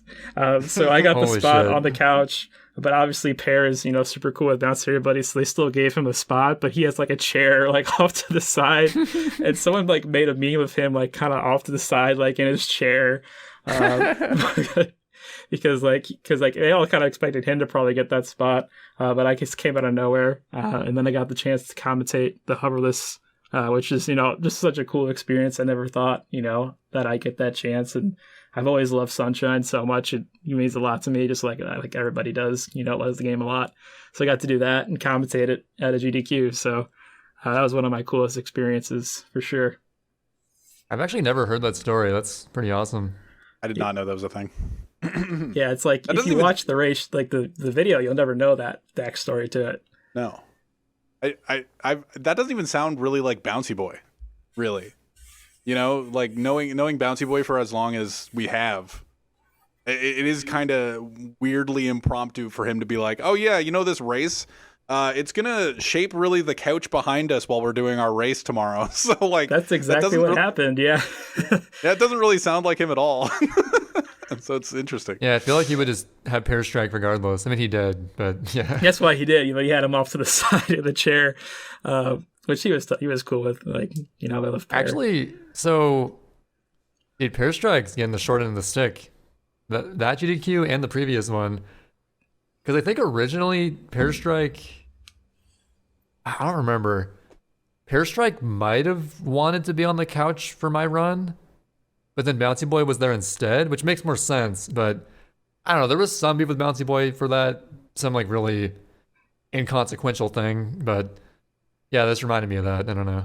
I'm just trying to think of how rip shit pissed at Trey I would be if in a world where I went to a GDQ and we he was doing a race with somebody or a 120 shines or whatever, and he came into the room and we were doing a pre-race, or we were doing the the community race before the actual airing of the run itself on the GDQ stage, and he came in and was just like, okay, top 4 be on the couch. I would be so pissed not being on the couch. Like it just it wouldn't motivate you to do better. It would just no. I'd just be like, no. If I lost, I'd be like, well, now I'm just pissed. Yeah. Like I can't even imagine that. I would never do that. I definitely want to pick the couch I feel is best for the thing, which I would pick JBuzz, of course, 2015, no doubt. So if you guys go back and you watch that video, Calf actually doesn't say anything until Eel. Yeah, so that's the classic. Dude. We did a practice commentary session before that, and during that, Calf was talking, decently enough, explaining stuff and whatnot. So then we actually get to the race itself, and like he just quiet. So then me and Raze are taking turns of explaining stuff, and Bouncy is throwing in there as well, and we're obviously we know he's nervous, which is no fault of his own. And like we're like, is he ever going to say anything? And then we get to Eel, and he's like, okay, I guess I'll talk now. I guess I'll talk now. Because like during the time too, like I could tell he was nervous. So like I was like, a lot of points people were more focused maybe on Bouncy because like, he was definitely more known. And I would just like Calf would do something like, oh, good job, Calf, and all that stuff. Because that was his first time, like going to an event or anything. Because his parents are actually there with him too. So like, he was a lot younger at the time, which makes sense. So you could tell like he was a lot more shy and everything like that, as any kid is, kind of getting put in this situation. Mm-hmm. So it's like, yeah, seeing like him like grow over the years too. Like, Calf, we all love Calf. So it's kind of like origin story there too. I remember Twitch chat. This was before GDQ went to like subscriber only, not during this Corona relief thing, but during all AGDQs and SGDQs now they're subscriber only. So it's not as fun. It's not as like as rude, I guess now. But at the same time, I can understand why they do it. Yeah, I totally understand it. But the Calf meme for the chat the entire time was just like, is he ever gonna say anything? Like it was just like he's so quiet. Like everybody was just monka-essing or whatever the equivalent would be in that era, being like, I don't think he talks. Like just because of that. And the one thing he said was a thing that I found. Like that's what's really funny. That's what stood out to me. That's the only thing that I really remember from the hoverless run or the hoverless race between Bouncy Boy and Calf was the only time he opened his mouth was. As you said, it was just like, I guess I'll talk now. Like it was just like he had to say his one thing, and it was what was it? It was hugging the wall after missing cutscene skip an eel, right? And that was the thing that was my first thing that I found in Sunshine. And I remember Sid telling me that. I'm like, I wonder if it could be used in Nokia 8, and of course he can't. But no, yeah. But it's really funny that was the one thing he wanted to say. What did he talk about in the practice run? Like what? I don't remember specifically, but there's definitely like certain skips and stuff that he was like going into more depth explaining. So I mean, like there's stuff that was like, obviously I understood from being like in that era. I'd never really done a hoverless run, but like a lot of it was pretty self-explanatory if you know enough Sunshine check. So yeah, I could take over and Raze could take over like the parts. I think because we almost had it like on a pattern where like we were going to do like every other level or something. But then like, obviously Calf just went silent. So we just kind of had to adapt on the fly. We made it work. It was still, that was clutch. It was still entertaining. It was pretty fun. It was just like another time of Sunshine history, that little backstory behind it. Calf was just like in insane gamer mode because he was just destroying that race. Like he almost got world record. I feel like at the time, like he got pretty close to what the record was for that time. He got a 133, and I feel like record was like 132. It was really close. Like Bouncy was like 5 minutes behind him because Calf was just playing so god gamer like. Dude, when there's pressure on Calf, he just goes in and like just full focus, no talking, like gaming. That's legit. Calf. No talking, like Valorant nowadays, just like he'd rather be not in a Discord call with everybody talking with him. He just like goes in, and he doesn't talk a lot in the games themselves to anybody. He just goes like, he does the calls, and he's really focused on the game itself. He's a true god gamer. Calf. That's what it takes. You got to have 100% of your focus to play as well as you can. I get too stressed out at those games. I get way too stressed out. So yeah, that was probably one of my cooler experiences with GDQs. Like I was, watching them. I watched like 2012, all of those GDQs, and 2013. Like I always wanted to at least get the chance to be in one, and then being able to do it for Sunshine was just like the coolest thing, obviously. And then my next goal for the longest time was actually get a run in to a GDQ, and I finally got to do that at that actually GDQ happened. 2018. It took me 4 tries of submitting Zeo Drifter to actually. Wait, was it that game every single time? Yeah, I submitted it every single time. It's still a great game, and I was practicing actually yesterday, so I'm probably going to hopefully go back and contend for the record in it. It's a pretty neat little game. I tried 4 times submitting it. The first time they did submissions, they did 2 rounds, and it made it to the second round, so that gave me hope that they actually liked it. But they didn't. I didn't get it obviously that time. I tried 2 more times, and then I went to AGDQ 2018, and we watched Hornlets do a run of some indie game. I don't recall what it was called. And I was like, oh, it's awesome, man. Like, I've tried it for years to get this game, Zeo Drifter, in. And he's like, oh, just give it one more shot. And I was like, okay, I will. And actually, like, for the first time, I actually made a submission video, which probably would have helped in the earlier tries. Yeah, I just submitted my world record the previous times.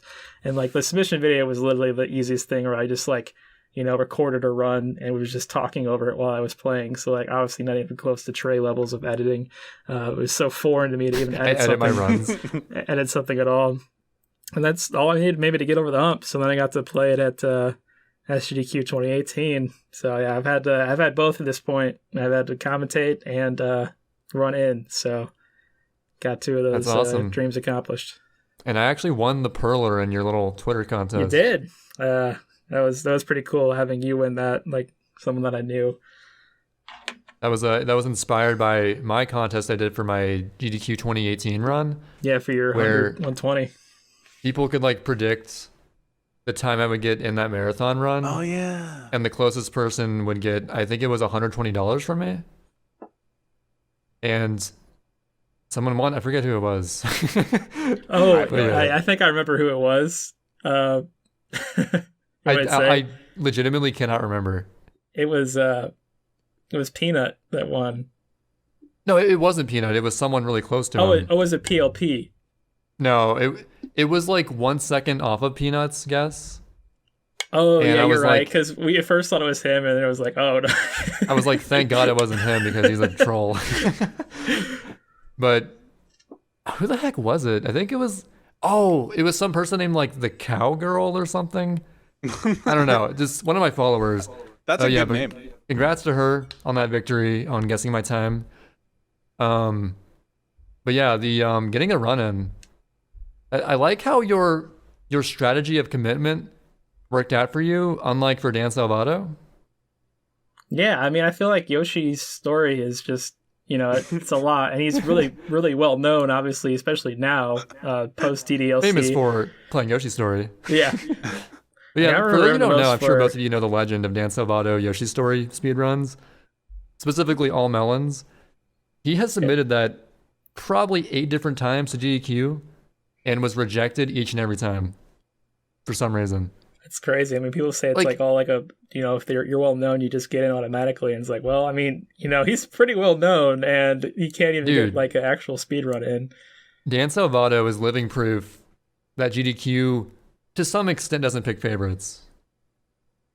Because it's like, come on, it's Dan Salvato. He makes the melee mods and all the shit, I remember he was Internet Explorer. He was Internet Explorer 7 when he made the Sunshine Codes for the first time.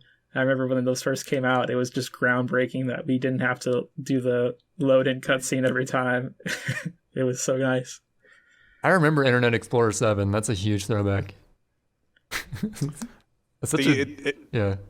It took me 5 years to get practice code, so I don't really appreciate them as much as the next guy. But you appreciate them now versus the old way to practice, though. Yeah, but I don't know. I'm not a big practicer to bring it back. Except for doing the same IL for 20 hours, it's fine. Well, the ILs are different. They're just grinding the hell out of a level that nobody else is gonna put any time into, and I'm gonna end up getting 7 points on the IL board. Sure. Yeah.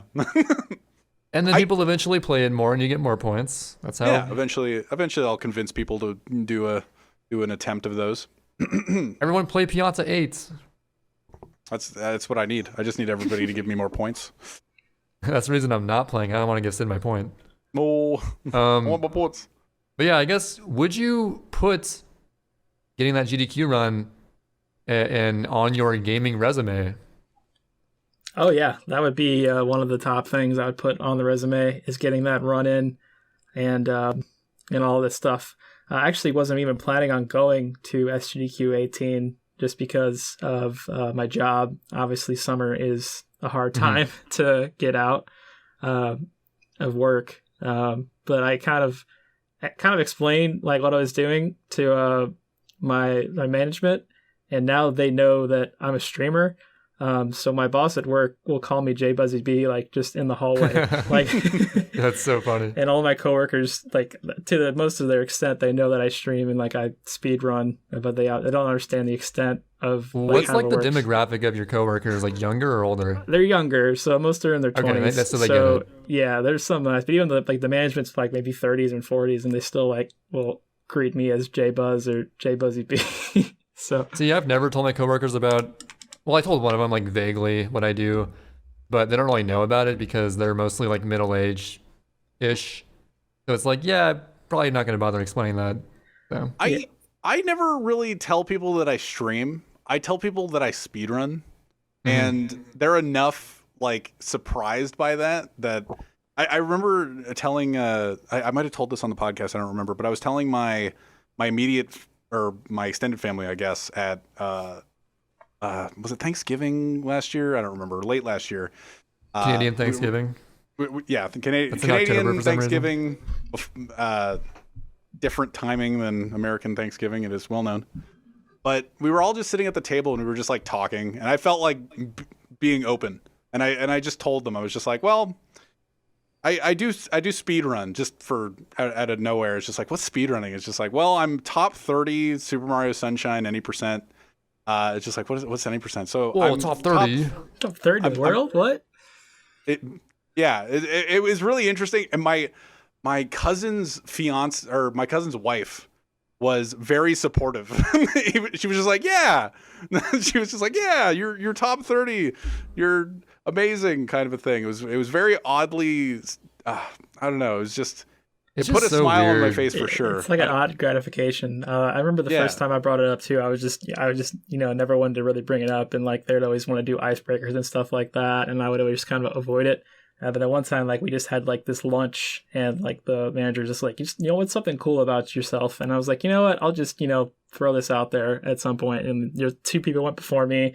And then I was just like, I speedrun, which is playing games as fast as possible. It's like, I have a couple world records too. And he was like, oh, what's the game you have a world record in? And I was just like, well, Dora the Explorer, during the Purple Planet. So like they always ask me if I'm going to play Dora. And the answer is no, I'm never going to touch that game again. Play Dora still?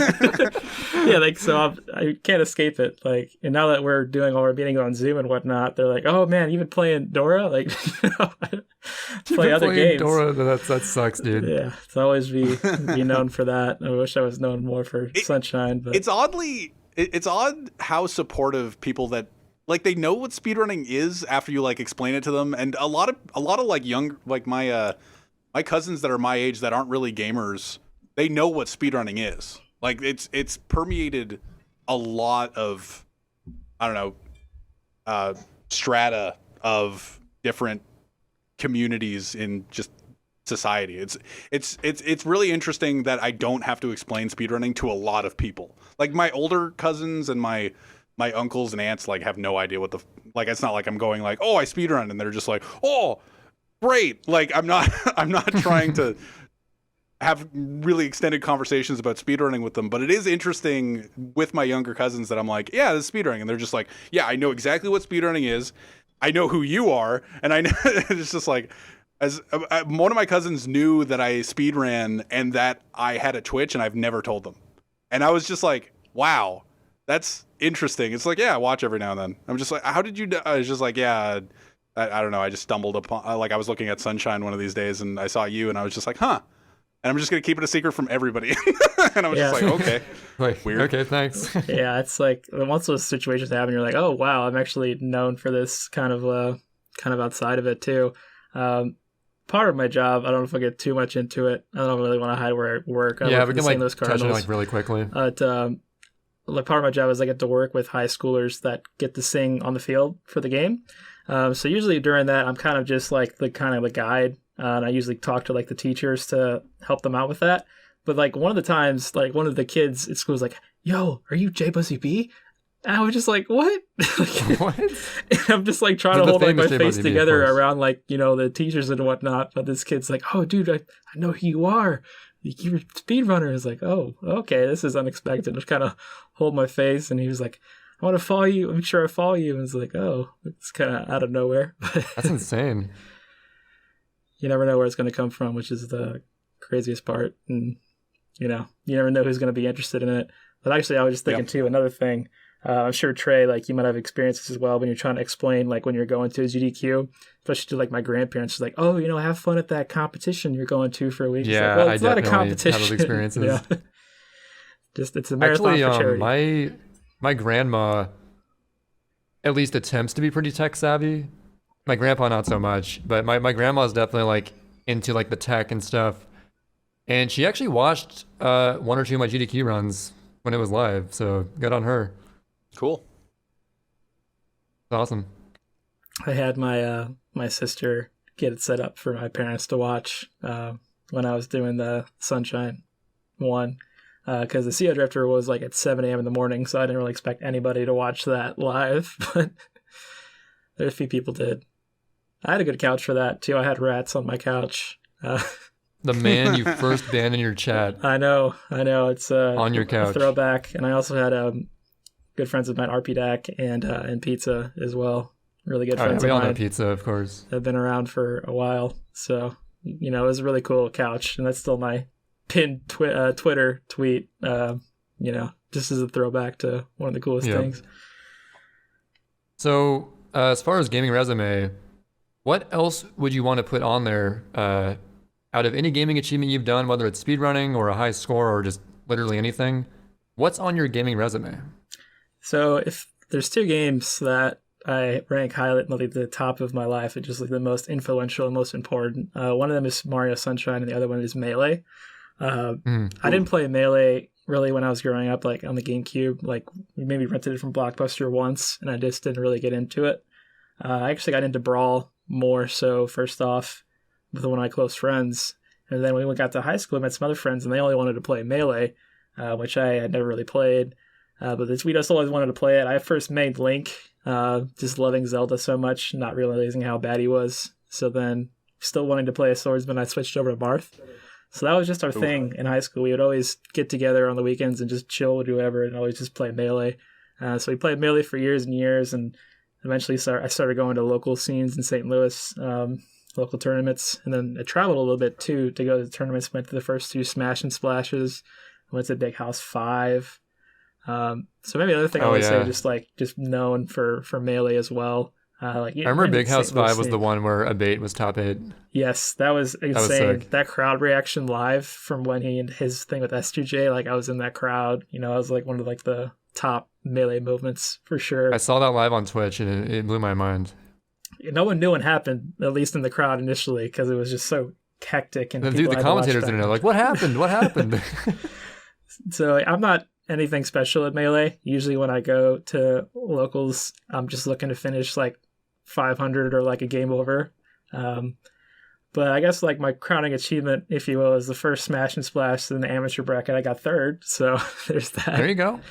Had to stay up till 2 in the morning, and that's when I actually bought like a 20XX copy off of Dan Salvato himself. I still have that Holy shit. memory card. He like got some custom memory cards from China, and they say 20XX on them, so I still have that, and I use that for whatever we want to play Melee. Did you address him as Internet Explorer 7? God, I don't remember, but like I might have thought of him as that because it was 2015, so it probably would have been. He might have like just changed his name. He might have just changed it to Dan Salvato at that point. Wow. So that's all I can think of for now. Sunshine and And Melee? Sunshine and Melee. If Stelzig was sitting at a desk, Samu's probably better for this. If Samu was sitting at a desk, you're handing him your gaming resume, the list of things, your crowning achievements in gaming to get whatever job from Samu. Who knows? Who knows what the job is? You know, it's gaming related. Those are the only two things. No, I would also put Zeo Drifter on that list for sure. Of course. Which, like, Zeo Drifter, I just want to touch on it. The only reason I run that game at all is because my friend RP Deck, he got the game and he found like the game breaking glitch in there, and he just messaged me. He's like, "Yo, I found this glitch in this game. I skipped like half the game," and I was like, "That's kind of interesting." So I just picked up the game on Steam and just kind of played through it, and I just got really, really into it. And it's just a really cool game. It's really short. The record is 14 minutes right now. We removed most of the RNG from the run, so it's pretty straightforward. I played that for years and years, and like hopefully the developers actually sent me like a shirt and stuff, so that was pretty cool. Oh, that's sick. To get recognized by the devs too. So I definitely throw that in there as well. I would have Zeo Drifter and Sunshine and in Melee as the achievements. I kind of forgot that you sort of destroyed me with your Marth before. Yeah, like I play a lot of Melee, like just with friends and everything like that. I couldn't really compete with the Hop Dogs, but play a lot of Melee. Right, like I remember until you mentioned Melee. When you mentioned it, I was like, oh yeah, your Marth was like definitely better than my Luigi. Because I don't go to locals at all. In fact, the one tournament I ever entered was EVO 2017, which you also went to as well. Oh yeah, we didn't even talk about that. That was a really fun. That was a really fun time with. That was the biggest good people. Good people meetup to date, I think. Because it had Iced Windowsill, Huff, Calf, me, Quan. I was there. Like Chocolate was there. So. Chocolate was there. Chocolate. We rooming together. We were in the Luxor, and it was definitely me, you. Chocolate was there. I know Calf and Quan were there. I don't remember how the rooms were split up though, because I know that Claire and Iced were in the other hotel. They were in the Cromwell. The Cromwell, yeah. The quote-unquote better hotel that was further away from everything. Yeah, they tried to... Almost got kicked out of there, Trey. I don't know if you remember. I think I vaguely remember that. What happened with that? We went downstairs and we were waiting for Calf to come down, and he was taking forever, so we were trying to go back up to their room, and the security was like, "Nope, you can't go back up there." And we were like, "We got to find our friend. We have to find Calf. We have to find Calf. We're going to lose him on the Vegas Strip." And we went to that Taco Bell that had the alcohol. That was my highlight of the trip. Dude, that Taco Bell was insane. You had to yell so loud to give your order. Well, it had a DJ in there playing tunes, and the chefs, you could watch them make your Taco Bell, and they had little chef hats, and it was had by merch. far You got the some best. merch. Yeah, the merch was there too. Yeah, that place was popping for a Taco Bell. But then everybody just went to the McDonald's right next to it. I think we made the better choice though. Yeah, I just brought my Taco Bell over to McDonald's, and it was still pretty cool. It was like a 2-floor McDonald's. And I almost left my bag of all my stuff in the McDonald's. That'd have been rough. I had everything in that bag. I had my controllers, my signed copy of Sunshine, everything was in there. If I'd have lost that, so I left it in there when we left to walk around some more, the Vegas Strip. And I remember probably 20 minutes later, oh shit, my bag is at McDonald's. So we ran back as quick as we could, and thankfully the owners kept it behind their desk and lost and found and returned it safely. But dude, that would have been horrible if I lost that. Yeah, it was the collective everybody's stomach drop thing, but then luckily, like you said, it wasn't a big deal. So we were that was a huge relief. I had after that my JP copy, my American copy of Sunshine, everything was in there. Oh. That was Evo. I've misplaced my American copy of Sunshine. I only have my Japanese copy right now, which I don't know why I play on JP. I should really still be playing on English. Dude, JP's all you need. It's the fastest one. Yeah, my Serena 6 times might beg to differ, though. But that's fair. Also, fruit storage is very nice for EYG to not have to throw it. Yes. Can't relate, but I can imagine it would be. It's a beautiful thing. I did depend on fruit storage for a while. Even my first attempt of any percent of JP, you know what? I did depend on fruit storage. It didn't exist, but I depended on it and thought it was going to happen, and then realized partway through the run that I had to relearn EYG on JP to an extent because fruit storage doesn't exist. Yep, it's got to flip the pie in there. At least we came a long ways from like having to set it in front of the door and then clip in the door on pin of 2 and then use the bullet bill RNG. You know what? As speedruns develop, we do find out new, better ways to do the same thing that we did before. And I'm quite glad that EYG is not the same method that we had to do day 1 or day 2, I guess. Day 1 of EYG, we didn't even know that JP was still good. Like JP players were just like, well, I'm gonna buy PAL now. Like Raisefire bought PAL. Raisefire bought it immediately. Frame 1, and you know what? You know it's you can do it on JP now. Much to my chagrin back then, for sure. I was like, yeah, JP players get screwed over, but no. Because even watching the Hoverless race for the 2015 SGDQ Hoverless race, like they do, 2IG with the bullet bills, and CAF has like 2 of them just collide instantly, like before they get to the screen, like a purple collides, and I'm just like, oh, that happens sometimes, Oh, that's right. They had to do that shitty EYG at that marathon run. They did, yeah. Yeah, that sucks, dude. Glad we've evolved past that.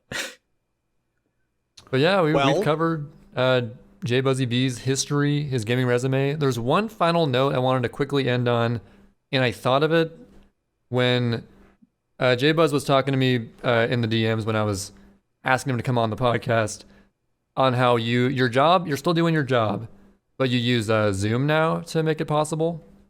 Yeah, so we'll have like a daily meeting on there, basically, and we've also like have software set up with like Cisco, so I can call people from my phone, and it shows up like it's my work number, and they can also call back, which is pretty cool because I can answer a call from my gaming headset, which I never thought I would ever have to be able to do that.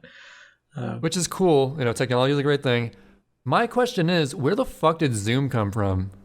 I don't know, man, because before this happened, I didn't hear about it, and then like, oh, they set us up on this, and I was like, oh, okay. No one knew what Zoom was, and then one day it's like every teacher in America is using Zoom. Everyone's using Zoom. My family's using Zoom. Like, why not Discord? Am I right? Yeah. Is it too gaming themed? I was gonna say like, it's probably a good thing for us, at least, like separate. I want to have to make a different Discord just for work purposes, Yeah, for work and online separation, that's kind of nice, I guess. I don't know where Zoom came from. All I know is that I had to use it last week because it was my mother's birthday, and we couldn't actually be in the same, like our whole family couldn't be in the same room, so we had a Zoom. I don't even know what they're called. Like what is it? A Zoom room? A Zoom meeting? party, a Zoom meeting.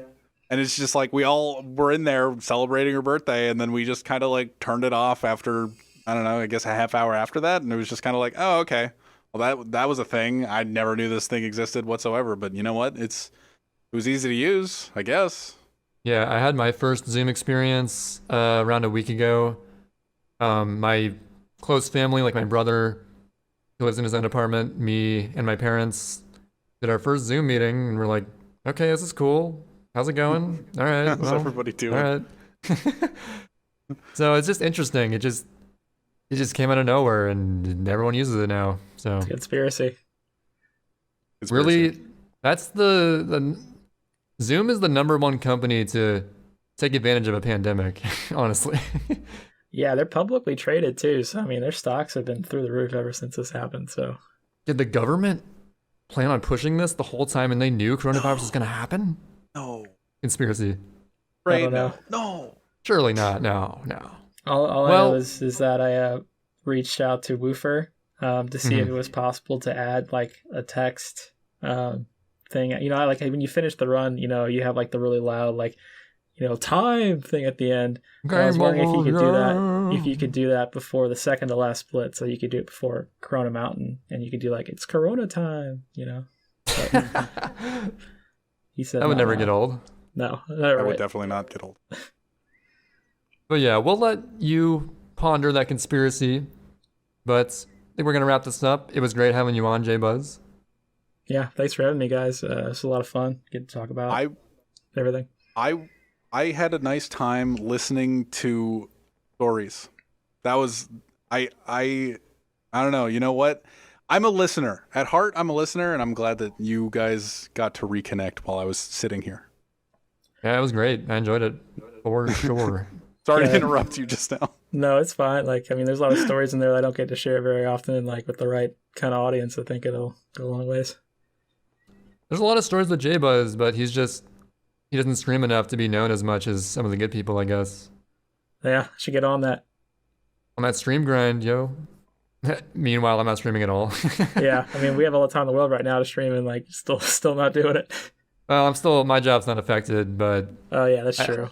Technically, I still have time. I'm just doing more casual gaming right now. I'm playing through Fire Emblem Radiant Dawn, sorry. In Animal Crossing. But regardless, enough about me. Thanks for listening, everyone. We're on Spotify and Google Play. If YouTube isn't your fancy. But yeah. That'll be it from us. Bye, everybody. All right, see you guys. Thanks for listening. Peace.